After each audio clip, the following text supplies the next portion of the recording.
নিজের জীবনকে বাজি রেখে যিনি মায়ের মতো মমতা হয়ে আদর দিয়ে নিজের শিক্ষার্থীদেরকে বাঁচিয়ে নিজের প্রাণটাই চলে গেল, সেই মেহরিন চৌধুরীর মৃত্যুতে শুধু বাংলাদেশ নয় গোটা পৃথিবী কেঁদেছে। যখন উনার গায়ে বিবস্ত্র হয়ে গেছে, তারপরে উনি বাচ্চাদেরকে হাত ধরি বাইরে দিয়ে ফিক্কা মারতেছে, উনি তারপরে উনি পড়ে গেছে। বুকের এইখানে নিয়ে বললো, তোমার সাথে আমার আর দেখা হবে না, তুমি তোমার বাচ্চাদের এতিম করে বললা। ওই বাচ্চাগুলো তো আমার বাচ্চা ছিল, আমি কি করব? মাইলস্টোনে বিমান বিধ্বস্ত হওয়ার পরে একজন শিক্ষিকা প্রায় ঝলসে গেলেন। নিজেকে বাঁচাতে পারতেন অনায়াসে, কিন্তু নিজের পোড়ানো এই শরীর নিয়ে, ঝলসে যাওয়া এই শরীর নিয়ে তিনি তার ক্লাসের শিক্ষার্থী ছোট ছোট মাসুম বাচ্চাদেরকে বাঁচানোর জন্য আপ্রাণ চেষ্টা করে গেলেন। একে একে একজন দুইজন নয়, মাইলস্টোনের সেই ক্লাসরুম থেকে জ্বলছে যাওয়া সেই শিক্ষিকা মেহরিন চৌধুরী প্রায় 20 থেকে 25 জন শিক্ষার্থীকে নিরাপদে সরিয়ে বের করে আনতে পেরেছেন। তিনি প্রত্যেক শিক্ষার্থীদেরকে বলেছিলেন, বেরিয়ে যাও, বেরিয়ে যাও, সবাইকে সুন্দর মতো সান্ত্বনা দিয়ে বের করে দিয়েছিলেন। কিন্তু শেষ পর্যন্ত নিজে আর ভালোভাবে বের হতে পারলেন না। পুড়ে গেল তার সমস্ত শরীর। ইমার্জেন্সি তাকে নিয়ে যাওয়া হলো হসপিটালে।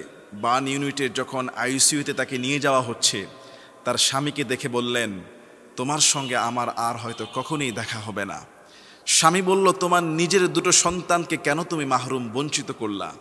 সেই শিক্ষিকা বললেন যে আমি আমার সেই স্কুলের শিক্ষার্থীদের চেহারার মধ্যে আমার 2 সন্তানকে দেখতে পাই। সুবহানাল্লাহ। নিজের জীবনকে বাজি রেখে যিনি মায়ের মতো মমতা হয়ে আদর দিয়ে নিজের শিক্ষার্থীদেরকে বাঁচিয়ে নিজের প্রাণটাই চলে গেল, সেই মেহরিন চৌধুরীর মৃত্যুতে শুধু বাংলাদেশ নয় গোটা পৃথিবী কেঁদেছে।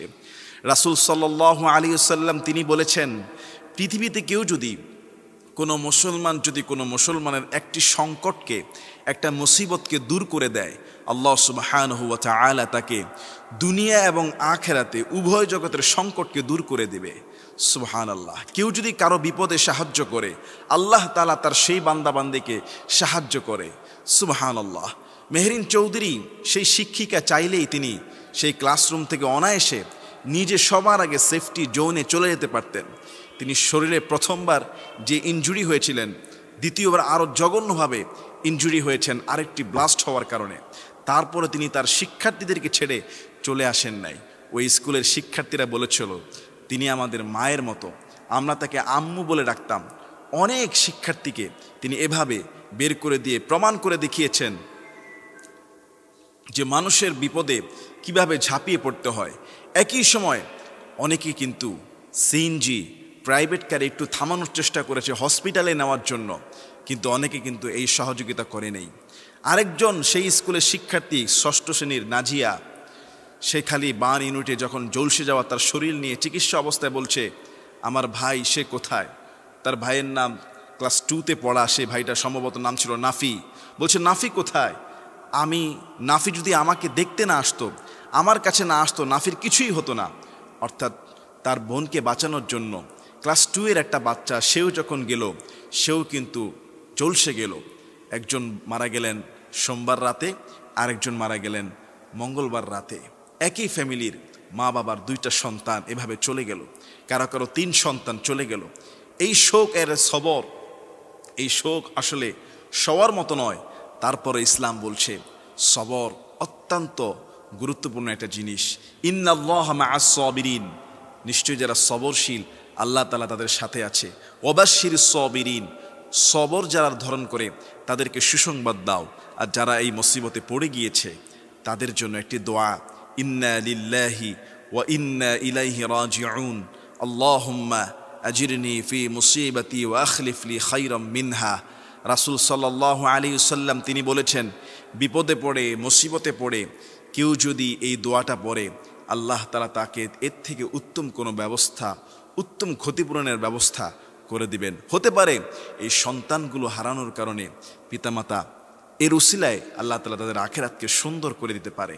আসুন আমরা তাদের জন্য দোয়া করি, শিক্ষিকার জন্য দোয়া করি, সেই সমস্ত মাসুম বাচ্চাদের জন্য দোয়া করি, এবং তাদের পরিবার যেন সবর রাখতে পারে আল্লাহ যেন তাদের দিলটাকে শান্তি করে দেয় সেজন্য দোয়া করি। এবং যারা শাহাদাত বরণ করলেন আল্লাহ তাআলা যেন তাদেরকে জান্নাতের উচ্চ মাকাম দান করে দেয়, আল্লাহুম্মা আমিন। মাইলস্টোন স্কুলে বিমান দুর্ঘটনার পরেই সেখানে একটা ক্রাইসিস তৈরি হয়। রুগীদের সেবা এবং তাদের জন্য যখন দোকানে পানি কিনতে যাওয়া হয়, দোকানদার 2 লিটার পানির দাম যা চাইলেন, সেখানে যিনি কিনতে গেলেন ক্রেতা আশ্চর্য হয়ে গেলেন। মাত্র 2 লিটার পানি মাইলস্টোন স্কুলের আশেপাশে দোকানদাররা 600 টাকা দাবি করেছে। এমনই একজন সেখানে ভুক্তভোগী, তিনি বলেছে যে 2 লিটার পানি আমার কাছে 600 টাকা চাচ্ছে। ওই সময়টা যখন একটু পানি আহতদের খাবারের জন্য বা তাদেরকে পান করাবে কিংবা সেখানে যারা সেবায় আছে তাদেরকে দিবে, পোড়া শরীরের গায়ে ঢালবে, যে কোনো কারণে হোক, 2 লিটার পানি 50 থেকে 60 বা 70-80 টাকা যাই হোক না কেন 600 টাকা চেয়ে বসেছে। এই দুর্যোগের সময় কতটা অমানবিক হলে আমাদের দেশের মানুষ এতটা লোভী, এতটা তারা হিংস্র যে বিপদে যেখানে সাহায্য করার কথা সেখানে উল্টো সিন্ডিকেট করে ফেলেছে। অনেকে দ্রুত সেবা দেওয়ার জন্য, সেবা নেওয়ার জন্য রিক্সা ব্যবহার করেছে, বিভিন্ন যানবাহন ব্যবহার করেছে। কেউ কেউ বলেছেন 30 টাকার রিক্সা তিনি 100 তার থেকেও বেশি ভাড়া চাওয়া শুরু করে দিয়েছে।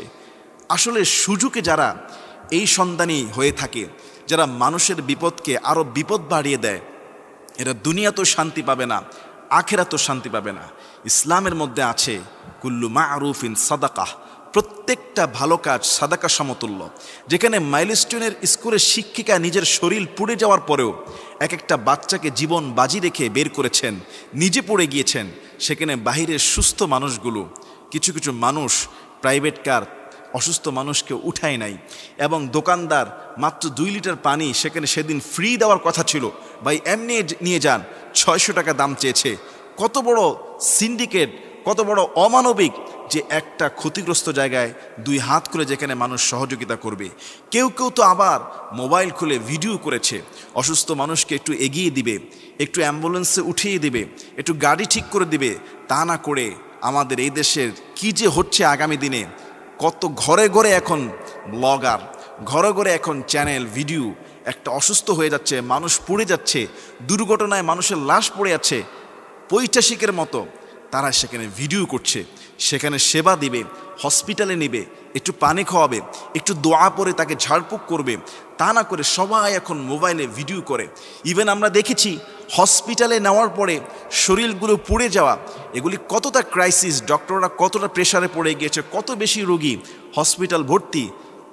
ছোট্ট ছোট বাচ্চাদেরকে ব্যান্ডেজ করা, স্যালাইন দেওয়া, তাদের চিকিৎসা নেওয়া 2 ঘন্টা যেতে পারে নাই। বিভিন্ন রাজনৈতিক দলেরা, বিভিন্ন সরকারের লোকেরা, বিভিন্ন সাংবাদিক, বিভিন্ন মানুষ হসপিটালের ভিতরে প্রবেশ করছে, তাদেরকে দেখবে, ফটো সেশন করবে, সংবাদ মাধ্যমে এগুলি ফুটিয়ে তুলবে। মানুষের কমন সেন্স আর সাধারণ জ্ঞান আসলে আর আমাদের দেশের মধ্যে নেই। এর একটা কারণ হলো রাসূলুল্লাহ সাল্লাল্লাহু আলাইহি ওয়াসাল্লামের শিক্ষা, আদর্শ, সৌন্দর্য এগুলি আমাদের ভিতরে এখন আর কাজ করে না। আরে ভাই, একটা রুগী, জলসে যাওয়া রুগী, সেখানে আপনি কিভাবে সংক্রমণ নিয়ে প্রবেশ করেন, আপনার মাধ্যমে ভাইরাস ঢুকে সেই বাচ্চাটা আরও ক্ষতি হয়ে যেতে পারে। আমাদের যে বড় বড় নেতা, আমাদের বড় বড় যে দায়িত্বশীল, এদের এতটুকু জ্ঞান নেই বা এতটুকু সিকিউরিটির ব্যবস্থা নেই যে উৎসুক জনতাকে থামাবে। ফায়ার সার্ভিস ঢুকতে পারে না, অনেক জায়গায় আগুন লাগলে ফায়ার সার্ভিস আসতে পারে না। মানুষের ভিড়ে আর ক্যামেরা করার তালে মানুষ লাইভ ভিডিও, এরপরে হসপিটালে নেওয়া যায় না, এত মানুষ সেখানে ভিড় হয়ে যায়। আপনি আপনার অবস্থান থেকে আল্লাহর কাছে দোয়া করুন। আপনি যদি সেখানে উপস্থিত থাকুন তবে সাহায্য সহযোগিতায় লিপ্ত থাকুন, নতুবা সেখানে দাঁড়িয়ে ভিডিও করা, কেউ বা পানির দাম বাড়িয়ে দেওয়া, কেউ বা আবার আপনার বাহনের ভাড়া বাড়িয়ে দেওয়া, কেউ বা আবার অসুস্থ রোগীকে নিতে চায় না। ভাই, এরকম পরিস্থিতি তো আপনারও হতে পারে। আপনি তো সারা বছর মানুষকে সেবা দিচ্ছেন, সিএনজি করে, গাড়ি করে, রিক্সা করে। একটা দিন না হয় একটা অসুস্থ ব্যক্তিকে একটু ফ্রি সার্ভিস দিলেন, একটা দিন না হয় একটু কম টাকা নিলেন, একটা দিন না হয় একটু ব্যবসা কম করলেন। দুনিয়াতে হয়তো কিছু পাবেন না, আল্লাহ তাআলার কাছে অনেক পুরস্কার আপনার জন্য রয়েছে। দুনিয়ার এখন বেশিরভাগ মানুষ স্বার্থপর, তবে স্বার্থপরের পরিচয় দেন নাই সেই স্কুলের শিক্ষিকা মেহরিন চৌধুরী, যিনি নিজের জীবনকে আগুনে ঝলসানো অবস্থায় রেখেও 20টি শিক্ষার্থীকে সেখান থেকে একে একে বের করেছেন। তার কাছ থেকে শিক্ষা নেওয়া উচিত। মানব কল্যাণে লেগে থাকলে আল্লাহর রহমত যেমন থাকে, দুনিয়ার মানুষও মৃত্যুর পরে তাকে স্মরণ করে, হে আল্লাহ আপনি আমাদের সবাইকে ভালো কাজে সহযোগিতা করার তৌফিক দান করুন। ওয়া তাআওয়ানু আলাল বিররি ওয়াত তাকওয়া, আল্লাহ বলেছে তোমরা সৎ কাজে এবং মানুষকে ভালো কাজে সহযোগিতা করো। আল্লাহ যেন আমাদের সবাইকে ভালো কাজ করার তৌফিক দান করে দেয়। আল্লাহুম্মা আমিন।